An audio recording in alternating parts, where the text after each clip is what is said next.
Real estate gives us freedom, time freedom.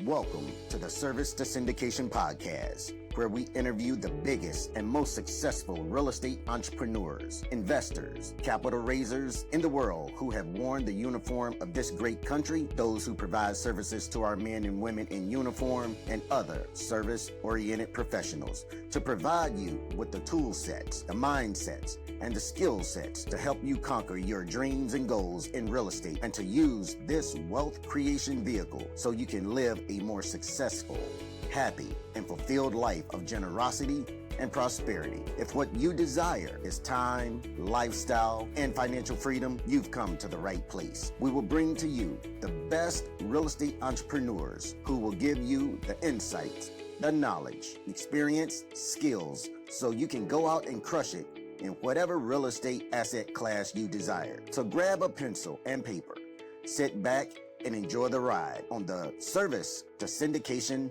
podcast.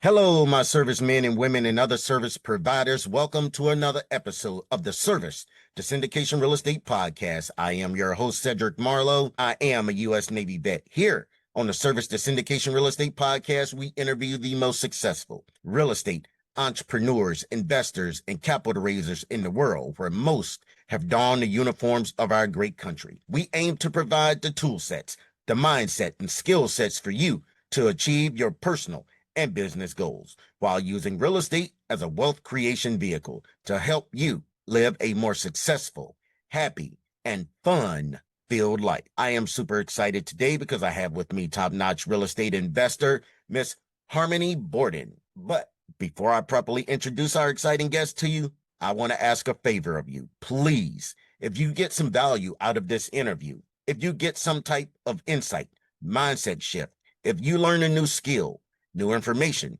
receive inspiration or motivation to go out and take some progress in your life, please share this episode with some of your friends. Send it to someone you know who might be or could be interested in real estate. Share it on your social media, post it on your wall, or share it in your stories. Help us spread our message while you help others. And for all of you who shared this episode, I want to say thank you. Again, everyone, I have with me Miss Harmony Borden. Harmony's passion for helping others and relentless work ethic led her to a 13-year career doing casework for the U.S. military. During that time, she was able to build her skill set in teaching, exploring, and providing resources to our service members and their families. As her contract with the military slowly ended, today, Harmony is a full-time real estate investor, capital raiser, and entrepreneur, specializing in commercial real estate equity investments and private capital for hard money loans. She helps investors put their money to work in secured, high-yield opportunities backed by real estate assets. Beyond real estate, Harmony is committed to global impact and community development. She serves as vice president of a nonprofit dedicated to job creation, skills training, and sustainable economic empowerment. Her expertise spans commercial syndications, debt investing, and strategic capital placement. But her true passion is helping others achieve financial freedom while making a lasting impact. All right, Harmony, welcome, welcome, welcome. Well, the first thing that I like to do with my guests is have them to summarize their real estate journey in 75 seconds or less, and we can start to unpack a lot of that. 75 seconds or less. Probably I went from looking to buy a house and not understanding it and refusing to learn the nitty gritty and understanding the documents to all of a sudden I see the walls have opened and I can see the value behind understanding not just how to purchase a property, but how to leverage your assets. And it's something that I love teaching and educating others on. But it really took me a minute to open up my mindset of getting past those blocks. So I have to thank my husband for forcing me into that, nudging me, on a regular basis, but it's been a great journey. All right.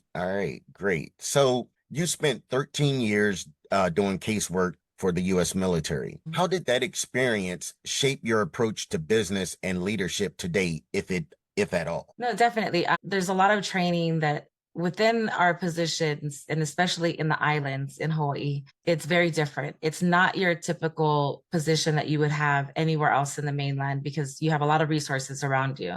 So you're having to be more resourceful than the average in any of these positions anywhere within the islands at any job. So I had to go outside and learn what resources were available for them. And so I had to be very, very, very resourceful. On top of that, learning the military way, the structure, the discipline, and professionalism that goes behind it. Because in the islands, our way of life is very different from the mainland. And so that also entails with the military. It's very, very different from one island to another, let alone from the mainland, the big US. So it definitely helps me with all the trainings that they offer and provide. I went through resiliency training where I was an instructor, and that was 2 weeks. I went off to Wisconsin and was there at the military base learning for 2 weeks. And it gave me a lot of not just education, but the network that you meet with other people, you're learning from other people. And like I said earlier, I'm very much a hands-on learner. I need to be in the room and I need to be with the people to be able to absorb. And then that's how I'm able to turn around and hopefully share much better and much more than I was initially going to be able to with just learning from reading a book. Absolutely. Now, what inspired your transition from military service work into real estate investing and entrepreneurship? My husband, like I said, it was more so he was ready to change his career, and he was in retail. He was the CEO of a large retail company back home for nearly 30 years. And when he was ready to make that shift, it's a big decision. He lives on another island from me because I refused to live there on Oahu. I'm originally from California, from Los Angeles. I moved to Hawaii when I was in high school, and I didn't leave until we left to come here 30 years later. And it was him looking for a shift. We were ready to retire. Well, he was ready to retire. And we had kids in the mainland. Our oldest son was in Arizona. Our daughter was in college, just finishing up in Oregon. And we wanted to be somewhere on the West Coast, but not too west, and kind of somewhere in the middle for the two of them, because they did not want to move back home. So we had one more, our younger, he's 15 now, but just trying to find a new way. And for him, we would have to move to retire, to accomplish the things that he wanted to accomplish. And it took me a minute to get on board with him because I loved what I was doing, loved my job. And he used to say, I'm jealous of you. You wake up every morning and you're excited to go to work. And it's like, it got to a point where you're dreading. His company went public. So it's a different beast at that point. Family is everything, and your coworkers, your environment become your family. And it became more difficult for him. So once he was done servicing with all of his employees and they all transitioned out, is when he finally said, okay, it's time for me to transition out. Going into real estate was something just to bide his time. And he thought he was going to do fix and flips and buy and holds. And he convinced me to look into real estate more. And like I said, living in a hotel, once we decided to move to Utah, living in a hotel for 4 months, I was like, well, what else am I going to do? I might as well. So I took classes and I started to understand, and the light went on for me, capturing what real estate really is and what it can offer you once you get into it and learn more. And the more I learned, the more value and amazement it's been for me to see there's so much there. And no wonder why all the wealthy have been doing this for so long. Absolutely. So humor us for a little bit. You just mentioned, your husband being the CEO there in Hawaii and you not wanting to move from where you were at. We're talking Hawaii. Like, why wouldn't you? I mean, in my eyes, a person who's never been there, Right. It doesn't matter where I go in Hawaii, it's Hawaii. So please humor us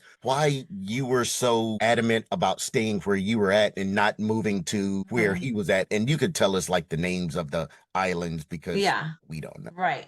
Well, Oahu is where he was living, right near Pearl Harbor. So if you've ever been to Oahu, you know that it's like any big city. So we have downtown LA, Salt Lake City, surround that by water and 1 million plus people. We have, a large military influence there. You have tourism, you have Waikiki, which is huge. And so for me, when I would fly in for work, if I flew in and I had to go to Diamond Head, which is 12 miles away, it would easily take me 2 hours just to go those 12 miles. So the way I seen it was he had his career, he was moving up that ladder, and his time for family and availability to help me with 3 kids in 3 different schools was going to be very, very slim. And I had no family on that island that we were super close with, his extended family there, and friends that are our circle, our family on Maui. We were on Maui, and the way of life is different. It's a slower pace on Maui. And to be able to raise your kids in those environments was also something we really took,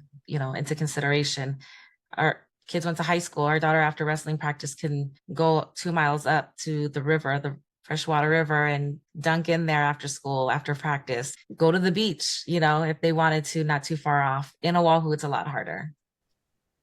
That way of Okay. life is much harder. Okay. All right. I get it now. Yeah, I get why, you wouldn't want to make that change. And I get it more so because I'm now getting older and I, live in a metropolitan area, one of the, top 5 cities in the US. And as I now go back home to Arkansas to visit, it's such a peaceful way of life down there. It's a more simple way of life down there as compared to where I'm at. And so that's me being an adult, and imagine raising kids. So I get it. You would prefer to have your kids, like you say, in 3 different schools, and it would take you 2 hours to move about. I couldn't imagine that. So yeah, having that simpler way of life over there where you were definitely makes sense. And but again, that's everything's coming from a guy who's never been to Hawaii, and probably majority of the people haven't been there. So it just in my head, Hawaii, no matter where you go, is gonna be beautiful. It is. I mean, definitely, it's beautiful on every island. It offers a little something different, and they all have their own beauty to it, definitely. But it is, between traffic and cost of living, it can be really tough. It can be really tough. And like I said, our older kids didn't want to come back home. So finding a happy medium is what we needed to find next. Absolutely. So was there a defining moment when you knew it was time to go all in on real estate? Going to the RIAs really opened my eyes because I had been listening to podcasts, books. My husband and I have been having a lot of conversation. And like I said, we initially thought we were going to do fix and flips and buy and holds. And I immediately knew I wasn't going to do the fix and flipping. I told him I wanted to be Joanna Gaines, where I could come in the room and just point at what I want done and maybe take on a project if I wanted. We're not getting any younger. And I just knew we paid our dues for a long time. And now you want us to go in and just do all this hard labor, because it's very active and it's very hard work. My husband has always been a hands-on. He loves his projects, but to continuously do the houses and then the buy and holds, to have renters, which we took a lot of pride in fixing up our rentals and having our tenants walk in and we're at fair market rents, and to see that look on their face of like, we get to live in here and it's not what they expected, and they're just in shock. I mean, that was great, but those noisy toilets and, the lights twitching or whatever it may be that we get those calls for is not something that we enjoyed. So being at the RIAs in the room and learning that real estate has so many shiny objects in there is when I was like, wait a second, creative finance is huge. Then we got to hear our business partner, Emma Powell, speak, and she spoke about raising capital. And I was like, I can do that. Raising capital, that's all I did for my kids, fundraising left and right. That's it.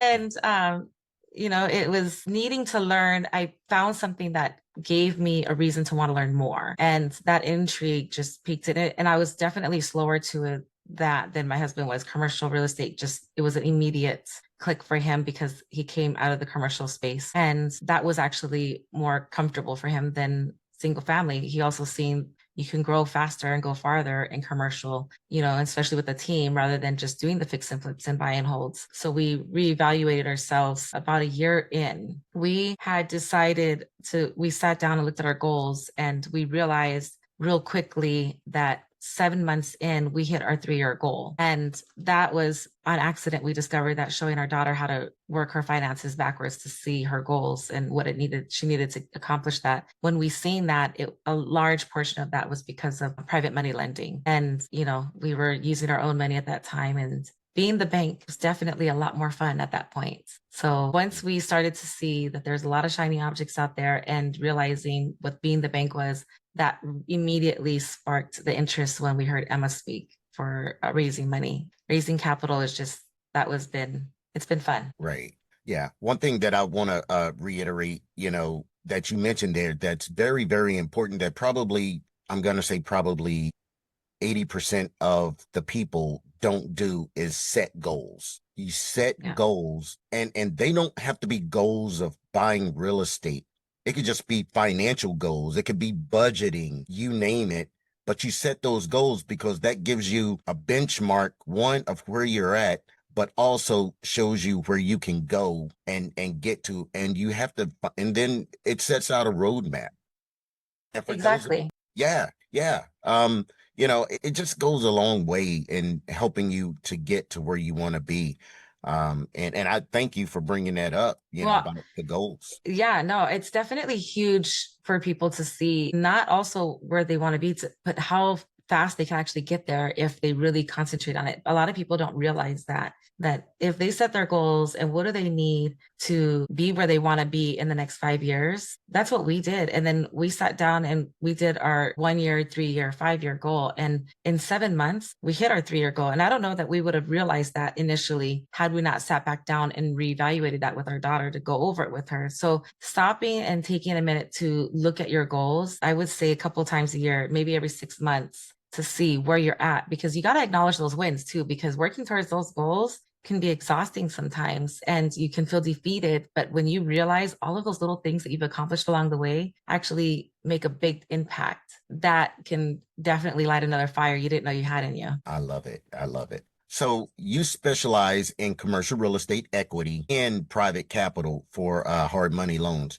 What attracted you to those areas specifically? The fact that we initially, when we said we were going to do buy and holds and what we needed to accomplish our goal for single family, and then looking at these larger equity deals that, wait, our smallest one that we went into was 110 units. I'm like, we can be part owners of 110 units rather than 10 single family homes or 20 homes. And that was very intriguing. And learning the process there, it takes a full team. And then understanding what part of that team was more attractive to me, because the sponsors, the operators, that's a lot of work that goes into that. So understanding really early on, I love the relationship side of it. And then I get to still be a part of something, a large project that's big. So that has been fun. The debt side where we are doing our hard money loans, that is very comfortable. And that's what's fun about that, right? It's steady. It's comfortable for us in the way we do it because it's in Utah primarily. We work only in states that we have boots on the ground from our team members. And our team members consist of not just fundraisers, but we have Zasha who does fix and flips. Emma and Troy have done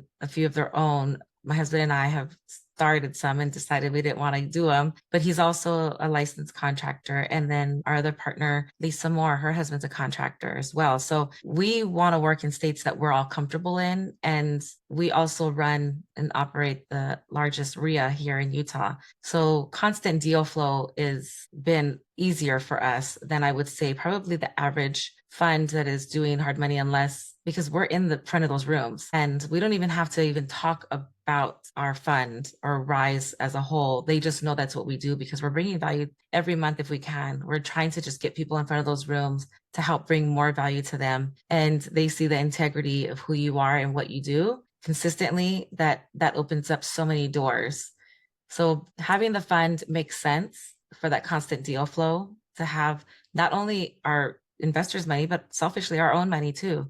This is where our money is working at in these deals. So it's been fun. Yeah. So now, how do you educate new investors on the benefits and risks of debt investing versus equity investing? Well, we have a lot of webinars that we put on every month, depending on what our campaign is, right? So we've talked about our self-directed IRAs and using those ways to invest, things like that. On the debt and equity, it's definitely tougher on the equity side. And I think anyone in commercial real estate and with our current market, it's been tougher. It's no secret. Deals are still out there. They're just not as fancy as they used to be. And we do have an RV park that is doing pretty comfortable. It's doing very well for the investors who have been in that. But having them understand where they are in their journey is huge. Investors seeing if they're younger and they can be more aggressive, then maybe they have the time to do a debt and an equity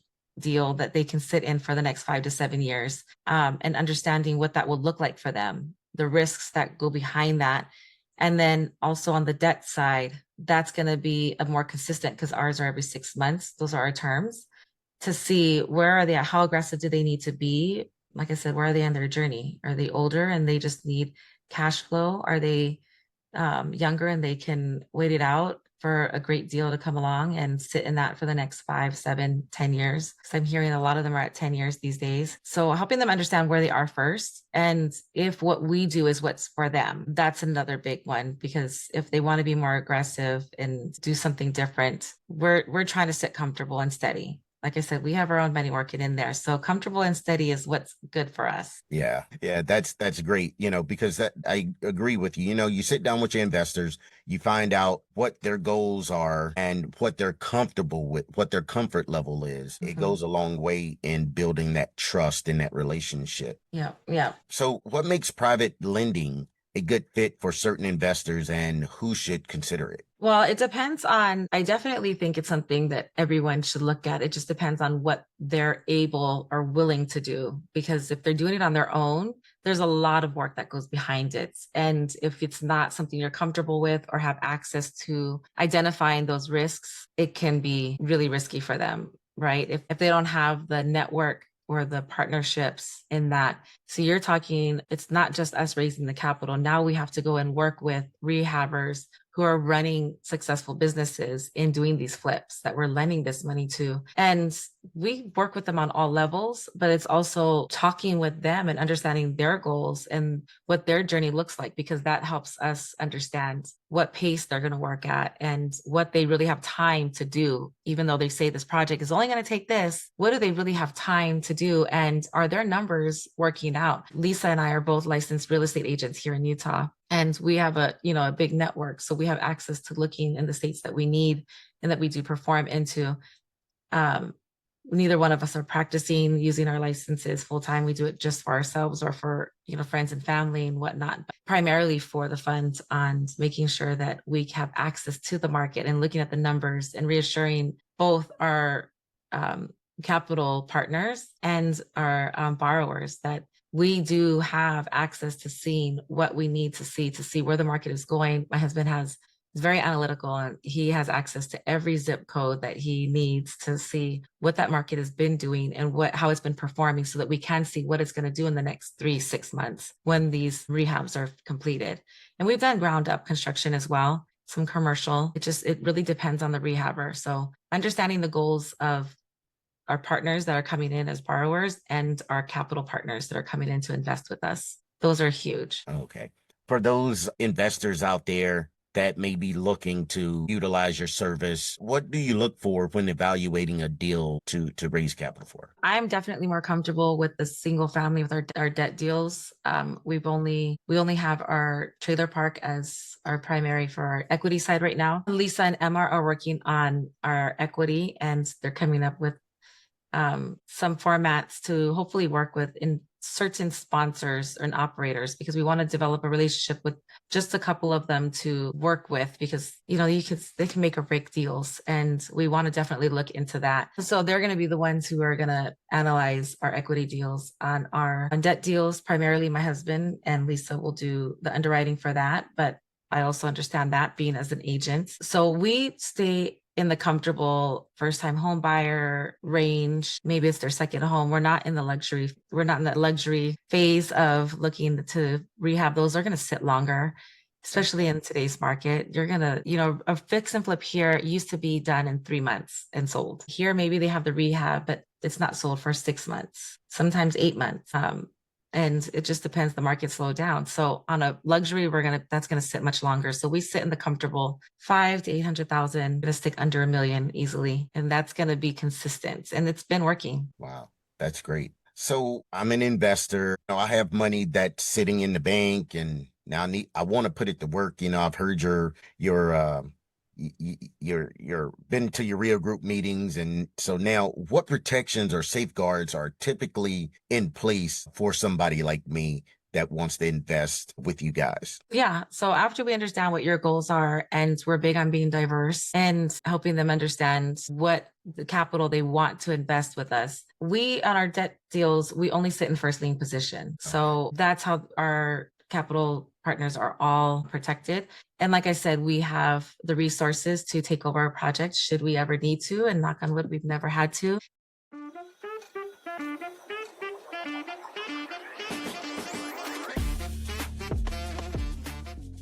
We know you're gonna like this episode, so please like, comment, and subscribe to this channel so you can be notified when the next episode drops. In that aspect, we will always look to protect our investors' money. Like I said, we invest in our own deals, so our money's in there too. So being able to understand what that project's going to need if someone cannot perform. Are we going to fire sell it? Are we going to come in and finish the project? We're licensed realtors. We can do, and we have access, like I said, to the RIA, and we're the only RIA in Utah that is attached to the national RIA. So to be able to put it out there on different platforms, we can definitely do a lot more with it faster than probably the average, because we're very hands-on. Yeah, that outreach goes a long way, like you said, because you guys are associated with the national RIA. So, you could, like you say, you could put that deal out there on the national stage, and someone from wherever, I don't know, Maine could say, oh, you know what? I've been investing in Utah. I like this area. I like the house. I'll take it over. I'll buy it from you guys. And now the investor is happy because now they got their money back. And the person in Maine that bought it now has an asset that they can finish to flip and sell it, for the market. Yeah. It's just, before we go into it, we're looking at the multiple exit strategies so that we're not just tied to that, reliant on that borrower. So we're going to look at the multiple exit strategies. And is it something that our investors might want to hold, and maybe it would do well enough to perform to where we could hire a management company to then take over? I mean, Utah is going to be a little bit tougher just because we're such the growing state, but understanding what exit strategies we do have, and that someone on our team will be able to perform to that. Yeah, that's huge when it comes to giving assurances to an investor, that, look, we have multiple exit strategies. So, that's another protection that you have for your investment that you are entrusting in us with. Right. And these are businesses. Our borrowers are not homeowners or anything like that. These are businesses. These are individuals that are out there doing this professionally. And it's no different than them going to a bank for a loan, because we are the bank for them. We sit in that first lien position. If you don't make your payments, what happens? So it's no different. Yeah, absolutely. So now, can you walk us through what a secured high yield investment backed by real estate typically looks like? So that would be on our debt side. It's backed by real estate, meaning we get to possess the property. So whatever that property is, and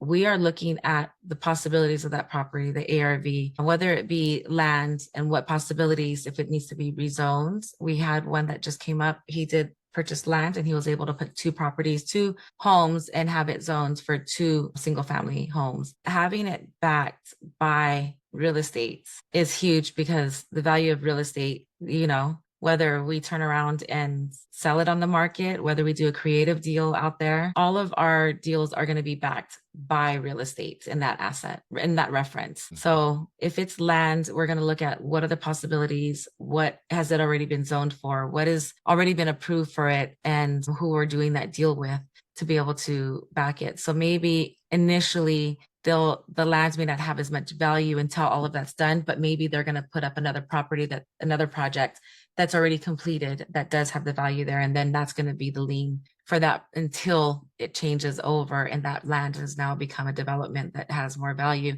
And then that lien will turn over to that land. Okay. So earlier, Harmony, in your bio, I mentioned that you're a vice president of a nonprofit. So I will allow you to name what the nonprofit is, because people, trust me, I cannot name it. I would butcher it, trust and believe me. But also, what led you to get involved in international nonprofit work? Yeah, it's Elevate Côte, and that actually means Ivory Coast. So it's the Ivory Coast of Africa. Our business partner with Elevate, Stefan Akoki, is from Côte d'Ivoire. And we met him at RIA and asking what to look into when we go to Africa. That was our goal. And his response was very intriguing to us, that encouraged now a dinner, sit down dinner, where we sat and just heard him out. He's a very interesting human who just has so many great ideas to help develop his country. And when we really look at it, we're excited because we're creating a blueprint that we can use in other countries. Our initial goal was to start with Côte d'Ivoire, and that's still our main goal, our main focus. But one of the things that we do, since it is trying to bring better economics to their country and to their people. And he already was doing nonprofit food donations, and like giving a chicken. That's huge because they can't all afford to have a protein on their plates. So during the holidays, that's what he was focused on primarily. And when we sat down, we put together a virtual assistants. So we have virtual assistants that we've go through, and we do training. We have an internship that they can go through. And if we can pair them with a client, and if not, they continue education and training until we, one, master their skills better, or two, find a client that matches them and what they're able to focus on. We have art, which is kind of difficult to see this art. This is one of my favorite art pieces behind me. We are trying to find ways to just help encourage their economy by bringing them opportunities. And, everybody is so focused on the American dream, but Americans are still trying to figure out that dream themselves. And it's not an easy thing, right? Especially with the way the economy is going. It's so questionable these days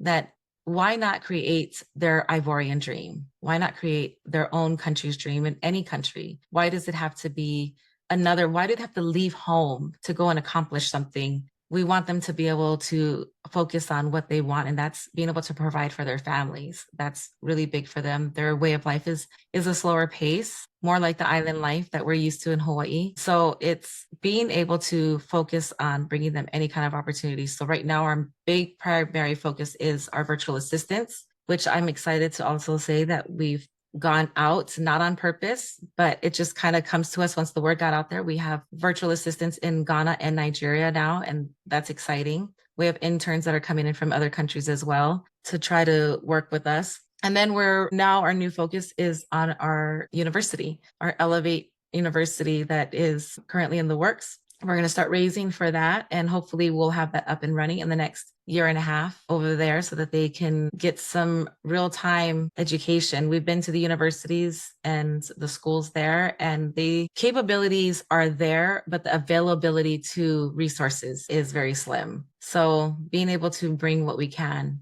and help them in any way. And Elevate does a lot. So we do virtual cooking classes, tribal dance, whatever it is that people are looking for from there. We can bring that to them virtually. We have artwork. Like I said, this piece is from an artist, and I can bring it over to show you. It's the women of Bassam during the first Civil War, that their husbands and the men of their villages were all taken and in prison to be slaves. And the women took to the streets to fight and they were fighting for their husbands and sons and fathers to be released. And these artists are just amazing at what they do, to be able to bring their work outside of their own community. That's huge. And then we give them, of course, whatever portion we get above their asking price, we give them a portion of that, and the rest of it goes back into Elevate. Elevate also does a monthly community service, whether we are giving back to widows, orphanages, or doing a community cleanup, medical facility cleanup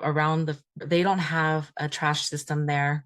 And I'm really big on this, and their team teases me every now and then because I tell them you're not allowed to litter. But in all honesty, they don't have any structure. There's no real dump. You don't see trash cans anywhere. So when I was there, I was carrying a bag with me. This is what we're doing. We're picking up trash. So now it's been amazing to see that our community is there doing those things and putting together those efforts. And we share that on our LinkedIn as well. And if you want to look and follow, we're on all platforms, Elevate Côte d'Ivoire, and we will see it as our nonprofit, or you may see it as a virtual assistance page as well. But I can talk about them all day. Yes, absolutely. But you guys are doing good things for that area over there in Africa. So are there any parallels between your investing work and the mission of Elevate Côte d'Ivoire? Definitely. We're going to be able to offer within our fund, if someone wants to invest and take a portion of their earnings and put that into a nonprofit.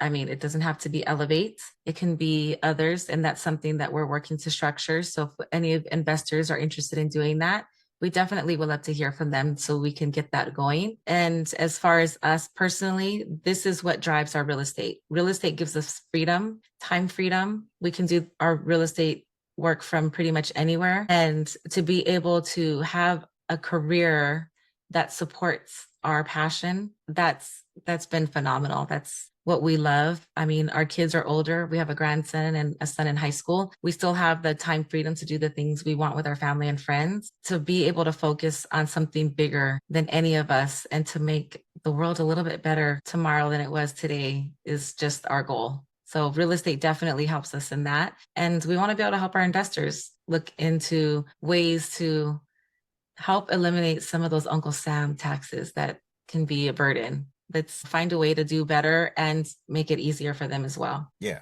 absolutely. And at the end of the day, for your investors and for you guys, you're doing good. You're doing good for mankind, not just for yourselves. So, yeah. Yeah. I mean, that's what it's about these days, right? You can make all the money in the world to do what? Absolutely. There's only so many Lamborghinis you can buy. Okay. Yeah. There's only so many. There's only so many trips to Paris that you can go on, before you start to find that void is there. I've talked to people with, what's the number? Let me do 9 digits in their net worth, and there becomes a void, after you've bought all the toys and the gadgets and all of that. You find it that by giving back to others. Yeah. Finding a bigger purpose. Yes, absolutely. A bigger purpose. Yeah. You have to find a bigger purpose. Awesome. So now, what habits or mindset shifts help you succeed during your transition into full-time entrepreneurship? That was a big one. One is finding a new routine, because I was used to waking up and getting ready for my, your 9 to 5 type job, and finding you're not checking in with anybody. So finding that mindset to say you're still checking in with yourself and you need to show up for yourself, number one, to be able to show up for anybody else. So my husband was really big on miracle mornings for a long time. He's like, come on, do this with me. And now remember, I moved to Utah and I was on Hawaii time. So our mornings started later and our nights ended. So to now shift that to getting up at 5 a.m. with him to do our mindset, that I was like, okay, I'll commit to a month. I did 3 months of it. So really shifting that mindset and making sure I was self-disciplined to show up for myself. Because if I can't show up for myself, who will, right? I know that listening to the podcast, putting things into practice, and reading books were huge, as much as I thought at first. No, it's not. Creating a vision board, putting down those goals. When my husband first told me, let's do a vision board, I was like, who are you? What are you talking about? I scrapbooks and did all these things and never showed interest. And here he was saying, let's do a vision board, do our own, and then let's come together. And when we would come together, our visions definitely always aligned for the most part, but to find the bigger goal once we came together just kind of gave us more drive. And that really fueled us to find our new normal. So mindset was huge, and finding what podcast or book or author definitely was key. And then putting yourself in the room with like-minded, that is huge. Putting myself in the room with those who knew way more than me, that kept me motivated to want to learn. And there were times people say, well, you don't know anything about that, and you're walking in these rooms. And I'm like, yep. And I'm standing up and saying, I want to learn from all of you. I just have to put myself out there. I'm that person, though. I'm comfortable walking into a room and saying what my flaws are, because that's the only way they're no longer going to be a flaw. Getting comfortable with the uncomfortable. That took a minute, but it's definitely something that we still concentrate on. Yeah, that's the only way to grow. I totally agree with you. And I've been there. I've been there. I'm still there now, going into these rooms where, there are people that's on a level so much higher than you. You still humble yourself and be, show your humility. That's the only way to grow. And most people would think that these people, regardless of their net worth or the assets under management, that, they're not, we put people on a pedestal, just come to find and realize they're still people, and they're willing to help those that will open their mouth to say I need. Yes, that's probably been the biggest eye opener with real estate is this is the friendliest industry I have seen out there. They're not I mean, yes, it's competitive in its own ways, but when it comes down to showing up to these meetings, networking, education, people are there for those reasons. I mean, they are there to give back and to share information. When we first decided to do money lending, we went and knocked on doors of the biggest money lenders here in Utah, and they were so welcoming. Bring us into their office, show us their documents and everything that they're using. And it was just like it's because the mindset is abundance, right? As long as you have that mindset, it's there. And that was huge. And even though we're in these rooms with people that you're putting on pedestals and you realize they're just as goofy as us, they're everyday people, they're fun, they're real. And that's been a real eye opener. But I also love being in the rooms with the beginners because it's also a reminder we weren't there too long ago. And to be able to bring that education back and just share just the excitement, even if it's just that for them in that moment of what they can do is huge. Being able to narrow down your niche, that is just huge too. So it's been a friendly, fun industry that definitely has its hard work and grit that you need to put into it. Once you open up your mindset to that, the possibilities are just endless. Absolutely. And yeah, that Miracle Morning by Hal Elrod. I mean, that's one of those books that if you're really looking to level up, you definitely need to take full advantage of reading that book. Yeah. Just as you mentioned, your husband started to do the Miracle Morning steps. So yeah, Miracle Morning and understanding your whys. What are your whys? Digging deep. Those were huge for us in the beginning. Yeah. So now, how do you stay grounded and focused when juggling business, investing, nonprofit leadership, family, the gamut, because you're pretty busy? We are. Calendars. Let me tell you, we schedule, even our date nights are scheduled. And that was probably the toughest one for me to get on the calendar with my husband. I'm like, why do I have to remind you of date night? We've been together for a little over 30 years now. I've been married 28. That's really important is one, keeping your family and yourself grounded we come from humble beginnings, and that's not something that, our families still struggle back home in Hawaii. It's expensive. Cost of living is tough. Staying grounded with remembering who we are, where we came from, and why we're there with each other is big. And then with our businesses, partnership is huge. Finding partners that will basically help you where you're weak and be able to highlight your strengths with. And our virtual assistants, they're big. The ones in our businesses, they understand who we are, what we do, and they really see, it's amazing to watch them go and want to do better and more.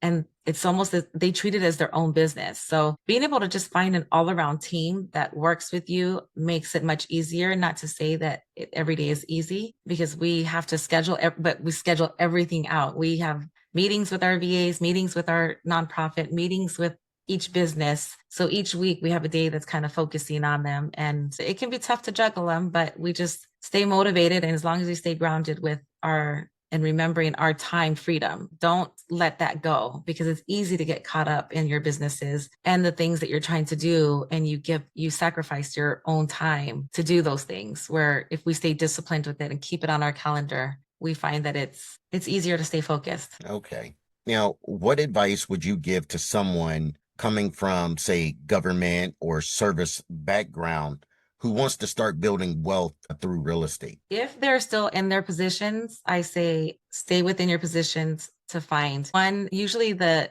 two easier ways of entry are going to be utilizing any capital or retirement plan, like an SDIRA, your Roth. You can invest those if you don't have the capital up front.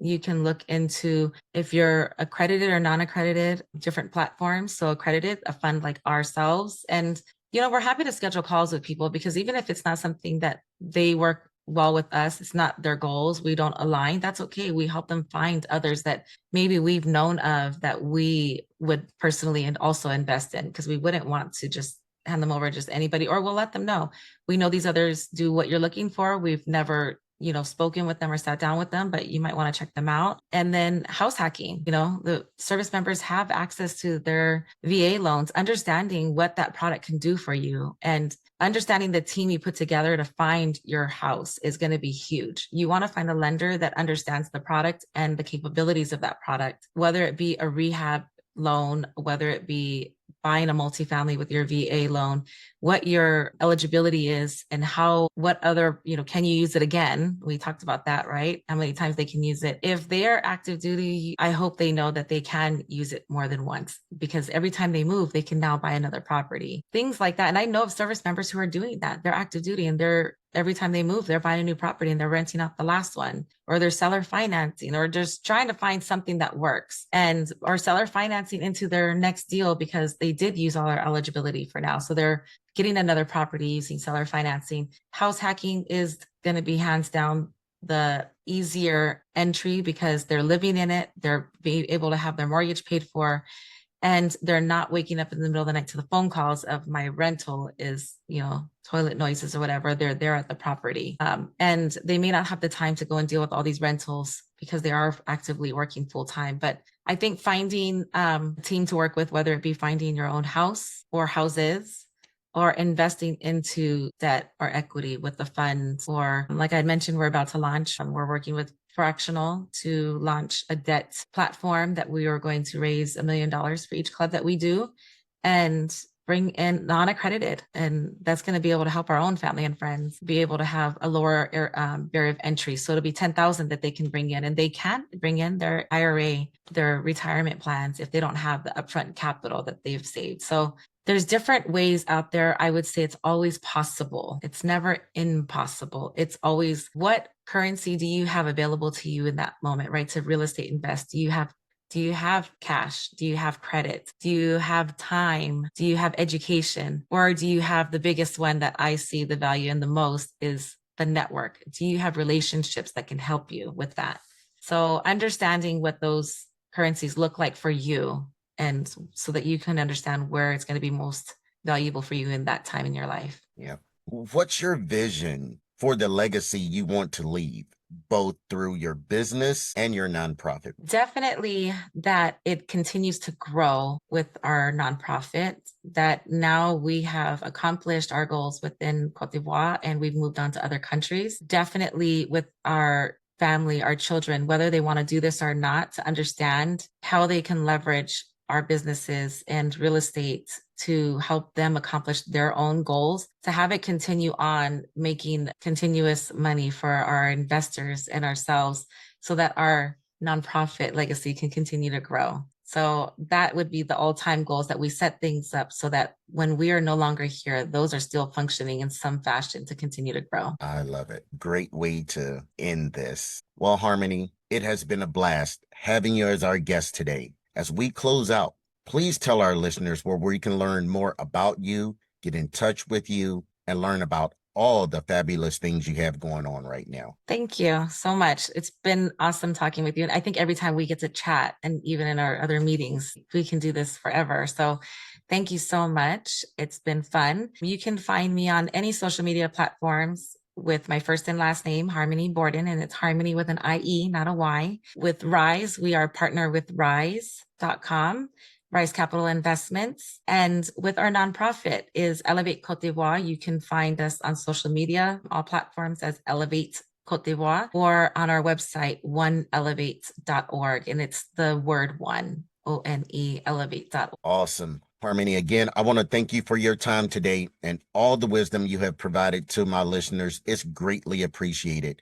And I want to thank you, our fans, for tuning in to the Service to Syndication Real Estate Podcast, where we want to provide value to you and your investing business. Please tune in to our next episode where we will interview another fantastic investing professional. See you next time.